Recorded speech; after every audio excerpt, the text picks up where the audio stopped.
parents are in the States, right? I call them every day though, or most days. So I don't have much family.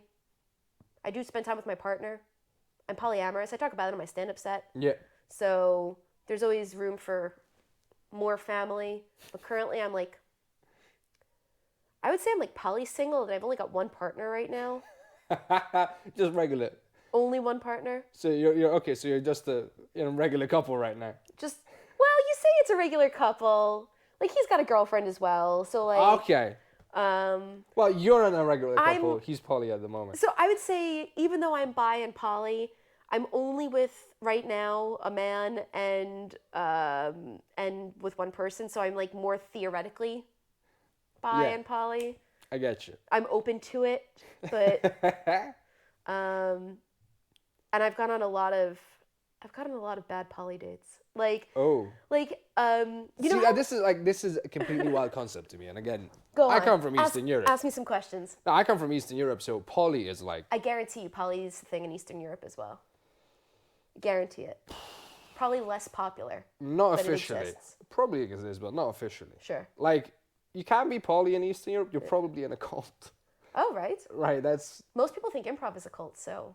There you go. There you go. No, it's because it's a very strict, either Greek Orthodox or Catholic background. So it's not something they like. Yeah, you can have many partners. Yeah. Even though we were raised on the Bible where it was like one dude and then 50 wives. Let's go. Yeah. So that was like normal. Yeah, normal. God did not have a problem with that. Do you want to ask questions about polyamory? I'm curious about the bad poly days. I feel like that would be hilarious. Oh gosh. Okay. So everybody knows the stereotypical monogamy dates, right? Yeah. Like, I feel like as a culture we have loads of examples on TV and movies of like how a bad normal date would go, right? Oh god, I just realized a poly date is just a monogamous date, but there's someone fucking giving commentary on the right. Possibly depends on how you do polyamory. It's like an audition. There's two people with a paper and the notes. Why do you want this job? Just what can you bring to this? All right, give us a twirl.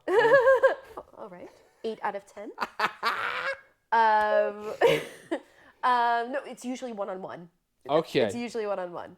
But like they don't train you in monogamy school for like the bad poly dates. No, I don't. Yeah, no. So like, so that's a different course. Okay, so I've had a date where, so I'm on my dating profile, I'm quite visibly polyamorous. I make sure it is so it says it and there's a photo. There's no photo, but like it says like it is clear that I'm polyamorous because I don't want people being like, "Oh my god, you tricked me." Can you do that again, Justin? Yeah, so I'm quite open about it, and I've matched with people who are like, oh yeah, no, I'm poly. No, my partner doesn't know. And it's like, no, then you're not poly, you're cheating. That's obviously cheating. Correct, yeah. Yeah. But they think they're poly because like they're open to having more than one partner, but unless all partners are on board and consenting and knowledgeable of it, that's not polyamory. That's deception. See, that's the thing. I think social is a stigma about polyamory, but then the number of people that take the ring off and head out, right? Men or women, it's not cheating. This is not cheating. Everybody knows. Everybody consents. But it's very different. I'm saying, but the number of people that are comfortable with that, it's like, listen, you do what you got to do sometimes, right? And just head out into the club. Exactly. Like cheating is okay, but poly is just. What is wrong with you? Yeah, exactly. You just can't commit.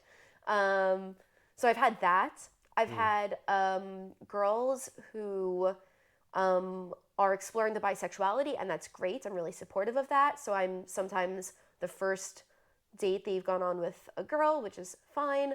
But do you reckon that some people, like some girls, they're like just starting out like, well, she's polyamorous, so if it doesn't work out, I'm not going to completely break her heart. I mean, maybe, but I mean, that's not, I've had my heart broken in polyamory as well. Like it's like, this is going to be really dark, right? But like, if you've got 2 kids and one kid dies, just having another kid does not mean your heart isn't broken. Your second kid is still dead. Yeah. And it's kind of... It's like, I have several friends. If one of the friendships, breaks off. Exactly. It's not like, oh, you've got other friends, so you're less sad. Like, no, You're still sad. You're still lost something that Yeah. you were looking forward to. Yeah, so maybe they're saying that, but that's not true, right? My heart's still Okay. gonna get broken. If my heart gets broken by 1, 2, 3, or 4 people, it's still heartbreak. Yeah. But I had one girl who could not stop talking about the sex that she's had with men. The entire date was just her sex life with men. And after about an hour, I was like, so I know a lot about you and your sex life, but can you What about my sex life? like, no, tell me about your, like, I don't know, tell me about your job, tell me about your friends. And then she did it for 5 minutes, and then it somehow went back to her sex life. I was like, this isn't. This So isn't the same way you can bring stuff back to relationships. She just went straight for the sex life. It's like everything's about the sex life. Yeah, quite specifically. Oh, in like detail. Oh. Like, I don't want to hear about her vibrator collection or like her ex-boyfriend. This is first date, yeah? This is first date. I think she needed a therapy session. I think so, actually. Yeah. Yeah. She just needed a pal. And the entire ride back, she told me this 20 minutes, because I drove her back to her place, not for like a sexy time. It was just like, I'm doing a nice thing for her. She told me a 20-minute story in detail about one specific time that she had sex. With a guy. With a guy. Okay. What am I supposed to do? Yeah, I don't even know where to handle I don't that. even know. I think you were nice because you drove them home. Yeah, thank you. Like I don't drive. Yeah. Yet, yeah. but two, if that's what you're doing during the day, I'm out. Yeah. Like, I've tapped out. Can't. Get the bill. There was no second date. There was no second date. Yeah. Oh man. There was one person who I went on a date with. This could have happened in like on a monogamous date, not just a poly date. Who like kept making edgy jokes because they were like, "Oh, you're a stand-up comedian. You'll like edgy jokes," but they weren't edgy. Like they were edgy. They just weren't funny. Oh. Yeah, that's the classic open mic stand-up circuit where someone thinks saying something that's wrong or rude is automatically funny. It's not. No, it has to be funny. Sometimes it's funny Sometimes, and rude. Sure. But I tell a lot of poop jokes. I talk about my vagina a lot. just saying fucked up shit does not automatically mean it's funny. Correct. So I've done that. Oh yeah, just loads of bad dates. It's loads of bad dates plus extra bad poly dates. Okay. So. Okay. Interesting.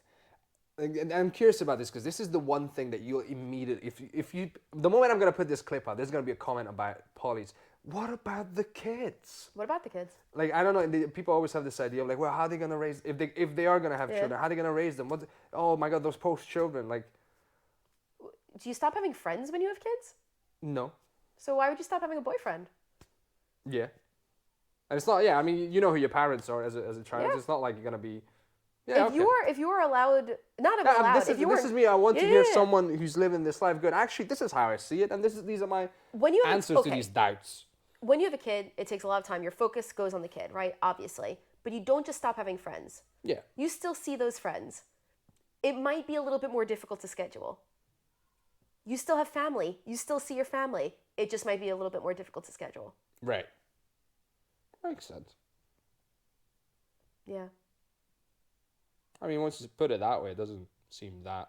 No, I would say polyamory is actually, like, the first few months after, like, partner and I went poly, I was like, oh my God, this is exciting. This is new. But actually, it's quite boring after a while. It's just like, oh, are you going to be in tonight? No. Okay, I'll have dinner on my own. No big deal. But then you do that if they have, like, a hobby, right? How many times has my partner been in the house while I went to a stand-up set and they've had to have, like, dinner on their own because I was out doing stand-up? It's the same exact thing. Okay. Interesting. Again, I come from a very different background, so I'm like eye-opening and yeah. I'm gonna turn you poly by the end of this. You never know. Never say never, right?